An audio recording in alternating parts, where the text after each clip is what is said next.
Assalamualaikum warahmatullahi wabarakatuh. Perkenalkan, nama saya Tasya Nur Hidayah dengan NIM 1904-120092, Prodi Ekonomi Syariah, kelas D semester 5. Sebelumnya, tujuan saya membuat video ini untuk memenuhi tugas UAS mata kuliah Hukum Perbankan, di mana dalam video ini nanti saya akan menjelaskan tentang sebuah artikel yang saya buat yang berjudul Pelaksanaan Perjanjian Kredit dengan Hak Cipta dalam Praktek Perbankan Syariah yang ada di Kota Palangkaraya. Pada pembahasan kali ini, nanti yang pertama saya akan membahas tentang pengaturan hak cipta sebagai perjanjian jaminan kredit, dan yang kedua itu ada tentang bagaimana pelaksanaan perjanjian kredit dengan jaminan hak cipta dalam praktek perbankan syariah yang ada di Kota Palangkaraya. Dan yang ketiga, saya akan membahas tentang persyaratan jaminan dalam perjanjian kredit.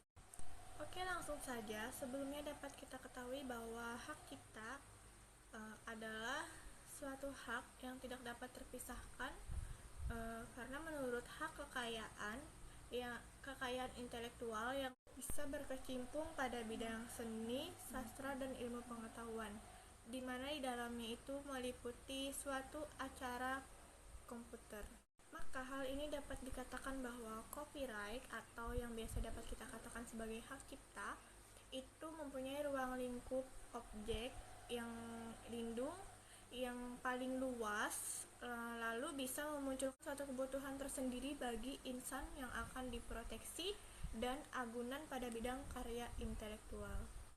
Pada Undang-Undang Nomor 28 Tahun 2014 ini mengatur dan mengklaim copyright atau hak cipta untuk lebih luas lagi dan lebih terbaru daripada undang-undang yang sebelumnya.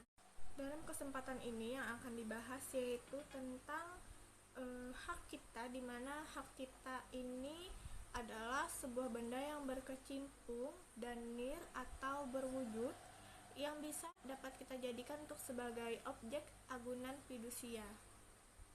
Pada kata agunan itu dapat kita artikan sebagai pinjaman atau tanggungan terhadap suatu pinjaman.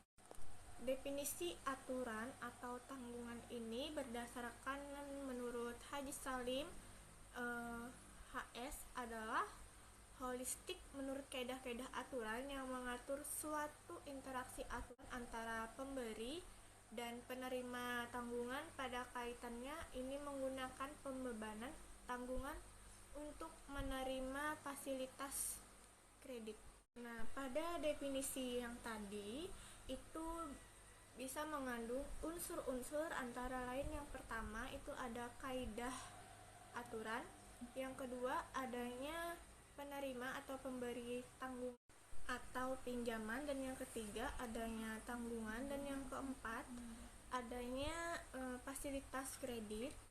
Di sini bisa dijelaskan bahwa bank merupakan badan bisnis yang menghimpun dana berdasarkan warga pada bentuk simpanan dan bisa menyalurkan pada warga pada bentuk kredit atau pada bentuk-bentuk lainnya pada rangka buat menaikkan tingkat hayati warga yang banyak. Lalu di sini kita akan masuk ke penjelasan yang pertama tadi, yaitu pengaturan hak cipta sebagai perjanjian jaminan kredit. Pada pasal 1 angka 1 Undang-Undang Nomor 28 Tahun 2014 tentang hak cipta yang mengatur bahwa di mana hak cipta ini merupakan hak tertentu pencipta yang ada secara otomatis menurut prinsip deklaratif atau selesainya suatu kreasi yang diwujudkan pada bentuk konkret tanpa mengurangi restriksi sinkron menggunakan ketentuan peraturan perundang-undangan. Selain rumusan pasal 499 KUH tadi yang mengatur secara implisit bahwa copyright atau hak cipta adalah bagian berdasarkan benda yang tergolong ke dalam hak kekayaan imaterial di dalam Undang-Undang Copyright atau Hak Cipta ini, yaitu Undang-Undang Angka 28 Tahun 2014 yang sudah mengatur secara tersurat bahwa hak cipta adalah hak kekayaan immaterial, yaitu pada pasal 16 ayat 1 yang menyatakan mengatakan bahwa hak cipta adalah benda yang beranjak nir atau berwujud, maka berdasarkan ini kita bisa mengatakan bahwa hak cipta tadi adalah hak kebendaan yang bisa dapat kita jadikan sebagai objek tanggungan, khususnya pada anggunan fidusia. Selanjutnya itu pada pembahasan yang kedua tadi, yaitu pelaksanaan perjanjian kredit dengan jaminan hak cipta dalam praktek perbankan syariah yang ada di Kota Palangkaraya. Sebelumnya perlu kita ketahui bahwa aplikasi perjanjian kredit pada praktek perbankan ini pada dasarnya itu merupakan sama, di mana di setiap perbankan pada Kota Palangkaraya ini, yaitu suatu perjanjian kredit itu juga diawali dengan menggunakan keterangan tentang persyaratan pada hadiah kredit yang bersangkutan. Kemudian pada calon nasabah ini, sini kita akan mengajukan permohonan secara tertulis untuk memperoleh sebuah kredit yang dapat kita gunakan untuk mempersiapkan dan dapat bisa melampirkan data dan keterangan, dokumen atau kondisi-kondisi lain yang diharapkan oleh pihak bank. Selanjutnya pembahasan yang terakhir yaitu persyaratan jaminan dalam perjanjian kredit. Dalam Undang-Undang Nomor 7 Tahun 1992, sebagaimana di sini telah dirubah memakai Undang-Undang Nomor 10 Tahun 1998 tentang perbankan.